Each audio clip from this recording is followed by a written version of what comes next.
Good morning. It's Commuting with Candace on a Thursday. So starting to make these videos to give you information about anything that has to do with entrepreneurship, specializing in accounting and tax. And today I want to talk to you about getting paid in your business.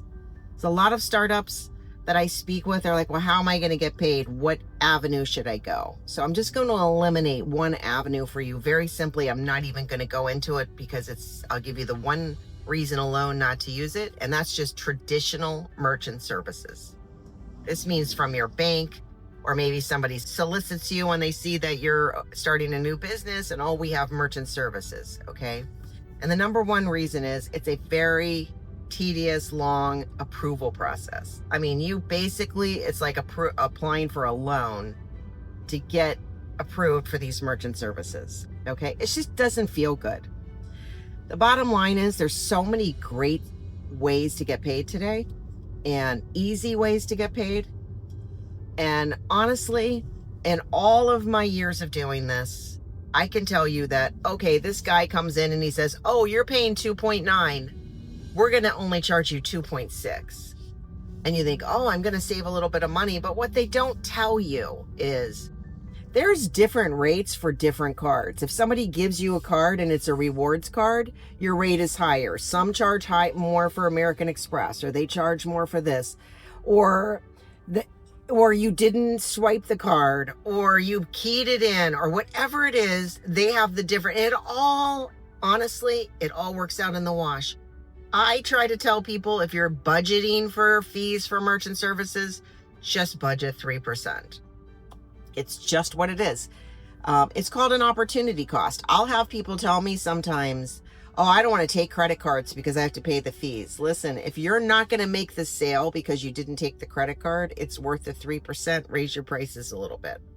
But anyway, back to talking about merchant services. So the top three: Stripe, Square, Clover. Okay, all have great POS systems that you can buy and put on a desk, but the rest of it's all free. Okay, the setup is so easy. You go in and put in your name, your bank account number.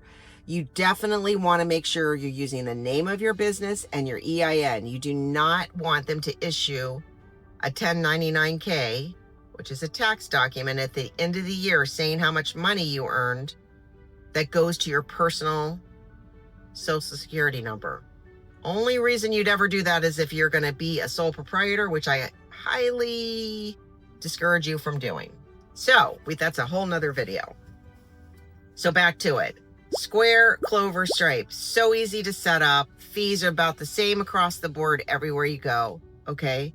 Quick pay, no approval process. And I have very, very rarely ever heard of Clover, Square, or Stripe holding your money. But I can tell you, PayPal holds money. QuickBooks Merchant Services holds money. And I'm not sure about all the other merchant services, but let me tell you how that works. Like, for instance, you sign up with QuickBooks Merchant Services. This actually happened to me.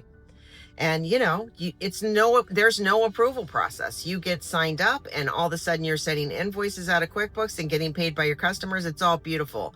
And then the next thing you know, you're expecting that $7,200 to be deposited into your account, and lo and behold, it doesn't show up.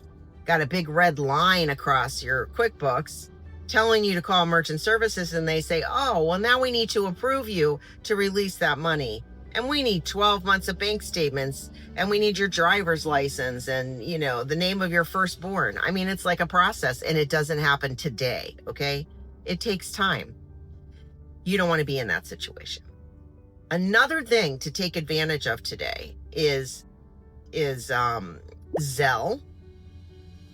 Venmo, especially Zelle. I'm telling you, if your bank offers Zelle, and if you're in business and you need to have books, you need to be with one of the bigger banks. So Chase, Wells Fargo, Bank of America. I know sometimes you don't like those banks, because they're the big behemoths, but they're the easiest banks to work with. Okay. And so all of them have Zelle. Zelle is a way right now you can get paid by your customer and not have to pay any fees whatsoever. I don't think that's going to last forever, but I think it's a good idea to think about, occasionally saying, hey, if you want to, you could just Zelle me. Listen, it doesn't matter how you get paid, cash, check, Zelle, or by the merchant services like Clover, Stripe, and Square. It doesn't make any difference how you get paid. You just want to get paid. But I strongly recommend right now, when you can save 3%, save 3%, because that is not going to last forever.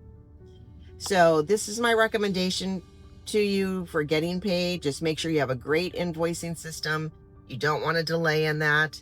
I always recommend get paid in advance. You are not, when you're a small company, a financing company, okay? So if you know you're going to be performing a service for somebody and you're going to perform that service and you would refund them if you didn't, no reason not to get a really hefty down payment or get paid in full in advance. Now you're never chasing anybody for money. So that's my advice on getting paid today. I hope you have a wonderful Thursday. The weekend's coming. Not that sometimes as we're entrepreneurs, we work all the time anyway, but hey, at least it's an excuse to sleep a little late on a Saturday. So I hope you have a wonderful day, and I will talk to you soon.